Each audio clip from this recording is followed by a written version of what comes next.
What's up, guys? So if you see my last video, you guys know that I am basically touching back on videos that I have done before or previously. However, we're just going to kind of like revisit it with just newer content. Someone had asked for my last video, so obviously they didn't see the previous videos. So I figured I'd try to go over them all again. Today's video is going to be leopard geckos. Now this is my girl Nana. Bella named her, so that's that. She is a raptor, giant raptor. So she is giant and eclipse and Tremper albino, if I'm pronouncing that right. Very active.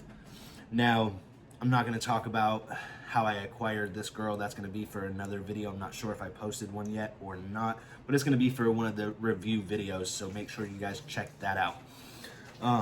So basically, starting off, these guys, they don't get big. Even without the giant morph, you're looking at typically about 8 to 9 inches, some maybe 10 inches. Now, with the super giant, you can, depending if you get lucky enough, you can, I guess, get them to get up to, 12 and a half inches, which at that, they're a manageable size, obviously, and with the size being a factor, they're also super docile, which is a reason why they're considered amongst one of the best beginning reptiles, just like ball pythons, bearded dragons, corn snakes, the list goes on. I don't know if I said corn snakes twice. I don't know. But either way, these guys, super docile, and they're super easy to care for. The biggest thing that people mess up a lot is going to be with their substrate. Now, it's very controversial, to say the least. You'll get a lot of people that say you can use loose substrate, but those same people will tell you that it's only if their care is basically impeccable. So if you don't have the right humidity, if you don't have the right temperatures, whether it be on the cool side or the hot spot, if those temperatures don't add up, then obviously your care is not going to be impeccable, which means that your animal should not be on loose substrate. I don't recommend loose substrate for anything other than the next video that I'll be posting after this. Whether I post them in the same day or what, I'm not 100% sure. But I don't recommend anything loose, any loose substrate for these guys. Sand, coconut fibers, coconut husk, anything like that. It's just more hassle than what it's worth. You risk impacting your animal, and that's obviously not good. These guys will lick their environment for whatever reason. I'm not entirely sure, so I'm not even gonna try. But again, they do lick their environment, and as you just noticed, or maybe you did, maybe you didn't, she just licked my finger. Just checking it out. It's kind of just what they do. So again, loose substrate, they lick it, it gets into their digestive system, and so much of it gets into their digestive system to cause them issue where they can't actually pass. And if that situation occurs, sometimes if you catch it early enough, you can give them a warm soak, about 15 to 30 minutes soak in warm water, not hot, not cold, but warm water.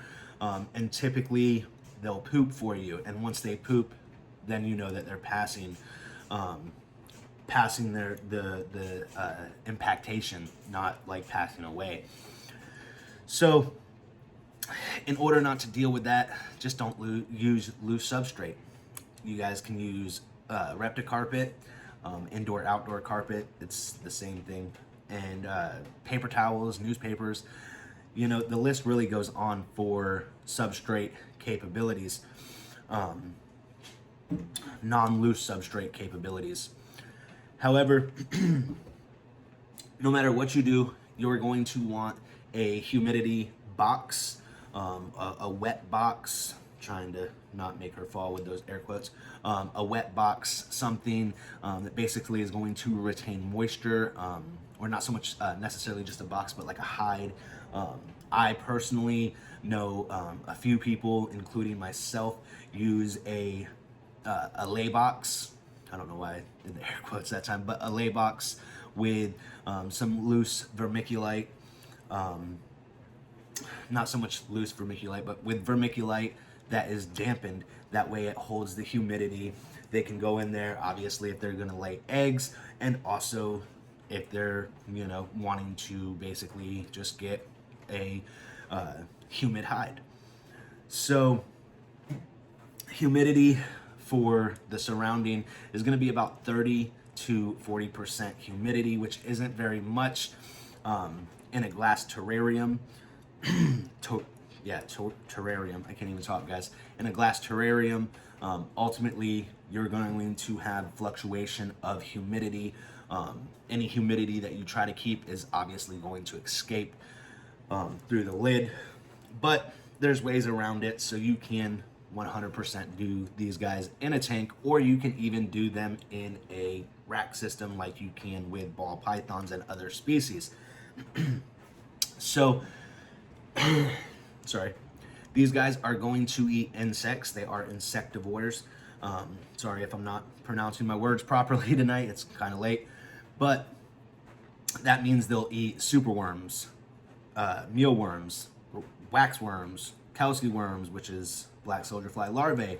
They'll eat roaches. They'll eat horned worms. They'll eat basically anything that you give to them insect-wise.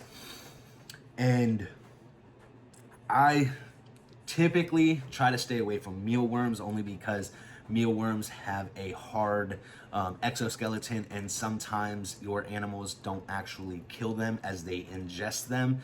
So the mealworm can, in theory, and I guess it has been documented a few times, actually eat from the inside out of your animal. It's really not worth it at that point. There is other methods like frozen thawed, or not so much frozen thawed, but freeze dried insects. I don't like that method just because I feel like the nutrients are no longer present with the freeze dried method. But when it comes to lighting, you don't really need light for these guys. Let's face it. You can do them just on a heat source, whether it be a heat emitter, or if it is a, do I have a heat emitter right here? I don't. Whether it's a heat emitter or a heat mat, you guys can use those methods. You can also use the heat lights, don't get me wrong, but you, also controversial, a lot of leopard gecko breeders all agree, I won't say all agree, but a lot of them agree, that you do not need UVB. UVB is not a requirement for these guys as long as they are given the proper diet. Now, unlike snakes, these guys, you will need to dust their insects with calcium powder. I do, what is it? Repticalcium? I don't know. It's over there. But there's a wide variety. Calcium powder with vitamin D, calcium powder without vitamin D, and then there's also different powders that you can use, different vitamin powders that you can use as well in your dusting mix, just to ensure they get all of their nutrients. Now, sorry, their hot spot, regardless, is going to be about 90 degrees. That's about where you want it. And dying, guys. Ambient temperature is going to be about 75 to 80 degrees. Again, humidity, that's going to be about 30 to 40%. And even when she is full grown, which she's just a sub-adult now, but when she is full grown, she will be comfortable in a 20-gallon. I have her in a tote, but regardless, same floor space. Well, actually, the tote that I have is more floor space than a 20-gallon. Regardless, either way, if you keep them in a tank, 20-gallon will be fine. Gosh. And these guys, you know, just like any animals, do your research before you get them. This is just kind of like basic care, bare bones care, basically.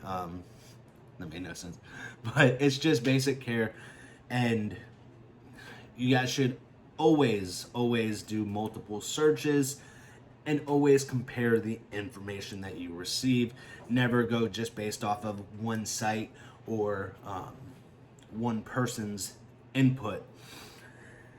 Information on animals, reptiles, it always changes because nobody has it down to a T perfectly for any species in particular. Some people have better luck doing it this way and others have better luck doing it this way, and that's just really where it comes into effect, that you want to look at basically all resources. You want to get all the information you can before ever getting an animal. These guys are commitments. These guys actually can live 10 to 20 years, which may sound crazy, but that's the facts of it.